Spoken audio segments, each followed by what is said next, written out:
எல்லா புகழும் இறைவனுக்கே. Hello friends, welcome to Kilakarai kitchen. இன்றைக்கி நம்ம சேனலில் ரொம்ப டேஸ்டியான, எல்லாருக்கும் பிடிச்ச மாதிரியான, மசாலா அதிகமாக சேர்க்காத பாய் வீட்டு மட்டன் ஒயிட் பிரியாணி எப்படி செய்யலான்னு பார்க்கலாம். வீடியோக்குள்ளே போகிறதுக்கு முன்னாடி இப்போ தான் நம்ம சேனலில் ஃபர்ஸ்ட் டைம் பார்க்குறீங்கன்னா மறக்காமல் சப்ஸ்கிரைப் பண்ணிவிட்டு கூடவே பக்கத்தில் இருக்க பெல் ஐக்கானையும் கிளிக் பண்ணிக்கோங்க. இப்போ வாங்க வீடியோக்குள்ளே போகலாம். ஃபர்ஸ்ட் இந்த ரெசிபிக்கு தேவையான இன்க்ரீடியன்ட்ஸ் என்னென்னு பார்த்துடலாம். 1 கிலோ மட்டன், 200 கிராம் பல்லாரி வெங்காயம், 100 கிராம் தக்காளி, 5 பச்சை மிளகாய் எடுத்திருக்கேன். பெருசாக இருந்தால் 5 சேர்த்துக்கோங்க, சின்னதாக இருந்தால் 10 சேர்த்துக்கலாம். அரை கைப்பிடி அளவு புதினா, அரை கைப்பிடி அளவு மல்லி இலை, 4 tablespoon oil, 3 tablespoon ghee வந்து வீட்டிலே ரெடி பண்ணது, 10 பாதாம் 10 முந்திரி அரைச்சி பேஸ்ட்டாக எடுத்திருக்கேன், 4 பட்டை, 4 கிராம்பு, 4 ஏலக்காய், 2 ரம்பலை, அப்புறமா அரை கிலோ யூனிட்டி பாஸ்மதி ரைஸ். இப்போ எப்படி செய்யன்னு பார்க்கலாம். இப்போது பிரியாணி செய்கிறதுக்கு நான் ஒரு குக்கர் எடுத்திருக்கேன். பெரிய சைஸில் எடுத்துக்கோங்க. இதில் 4 டேபிள் ஸ்பூன் ஆயிலும் 3 டேபிள் ஸ்பூன் கீயும் சேர்த்துக்கிறேன். இது ரெண்டுமே நல்லா சூடானதும் இதில் நம்ம தாளிக்கிறதுக்கு எடுத்து வச்சுருக்கிற பட்டை, கிராம்பு, ஏலக்காய், ரம்பலையை சேர்த்துக்கலாம். இங்கே நான் ரம்பலை எடுத்திருக்கேன். உங்கள்கிட்ட ரம்பலை இல்லைன்னா நீங்கள் பிரியாணி இலை கூட சேர்த்துக்கலாம். இப்போது நம்ம சேர்த்த ஸ்பைசஸ் எல்லாமே நல்லா பொரிஞ்சு வாசனை வந்ததுக்கப்புறம் இதில் ஸ்லைஸாக கட் பண்ணி வச்சுருக்கிற 200 கிராம் பல்லாரி வெங்காயத்தை சேர்த்துக்கலாம்.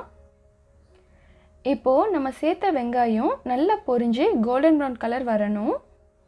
எப்போவுமே வந்து பிரியாணி பொறுத்த வரைக்கும் நம்ம சேர்க்குற வெங்காயம் நல்லா பொரிஞ்சு பொன்னிறமாகணும். ஸோ அதுக்கப்புறம் தான் நம்ம அதில் மற்ற இன்க்ரீடியன்ஸ்லாம் சேர்க்கணும். அப்போ தான் வந்து பிரியாணி ரொம்ப நல்லா டேஸ்ட்டாக இருக்கும். இப்போ பாருங்கள், நம்ம சேர்த்த வெங்காயம் நல்லா பொரிஞ்சு கலர் சேஞ்ச் ஆகிடுச்சு. இந்த ஸ்டேஜில் நம்ம ஃப்ரெஷ்ஷாக அரைச்சி எடுத்து வச்சுருக்கிற 3 டேபிள் ஸ்பூன் இஞ்சி பூண்டு பேஸ்ட் ஆட் பண்ணிக்கலாம். இப்போது இந்த இஞ்சி பூண்டு பேஸ்ட்டோட பச்சை வாசனை போய் இது நல்ல மணம் வர வரைக்கும் இதை வதக்கி விட்டுக்கலாம்.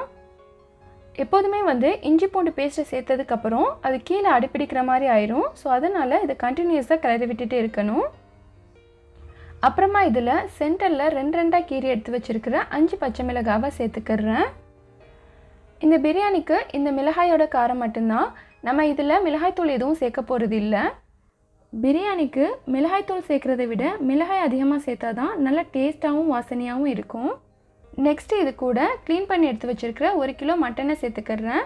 ஸோ பிரியாணியை பொறுத்த வரைக்கும் மட்டனை கொஞ்சம் பெரிய பீஸாக சேர்த்தா நல்லாயிருக்கும். அடுத்து இது கூட தேவையான அளவு சால்ட், அப்புறமா 150 கிராம் கெட்டியான புளிப்பில்லாத தயிர் சேர்த்துக்கிறேன். இப்போது இது எல்லாத்தையும் நல்லா மிக்ஸ் பண்ணி விட்டுக்கலாம்.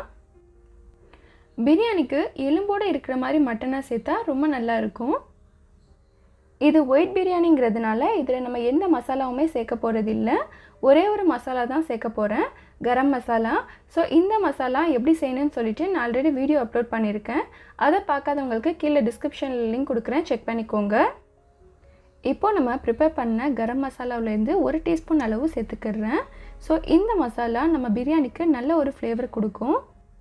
இப்போது மசாலாவோடு சேர்த்து கறியை நல்லா பெரட்டி விட்டுக்கோங்க. ஸோ கறி கொஞ்சம் நேரம் வேகணும். அதனால் மூடி போட்டு 5 நிமிஷத்துக்கு தீயை மீடியம் ஃப்ளேமில் வச்சுட்டு குக் பண்ணிக்கிடலாம். இதில் நம்ம தண்ணி எதுவுமே சேர்க்கலை. கறியில் இருந்து வந்த தண்ணியில் தான் இது கொஞ்சம் குக் ஆகிருக்கு.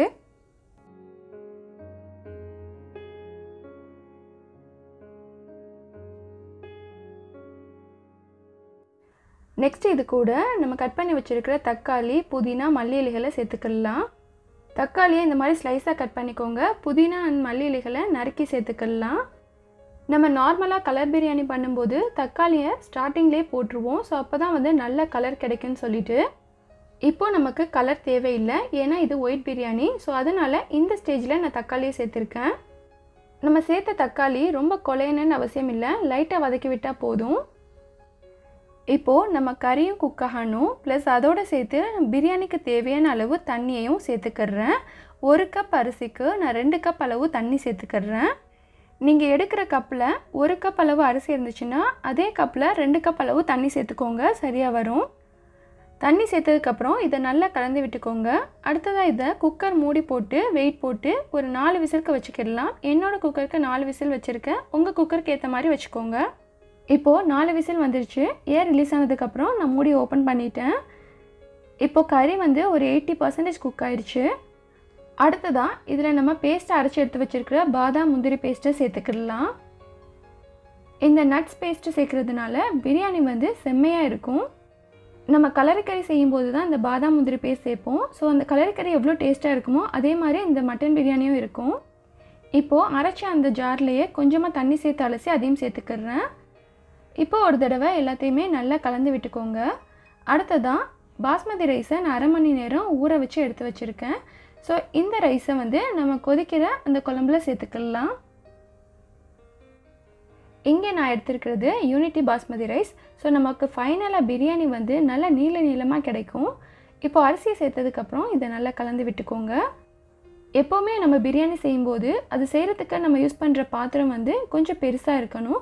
அதாவது பிரியாணி வந்து அதில் பாதி இருக்கிற மாதிரி இருக்கணும். அப்போ தான் வந்து அரிசி உடையாமல் பர்ஃபெக்டாக கிடைக்கும்.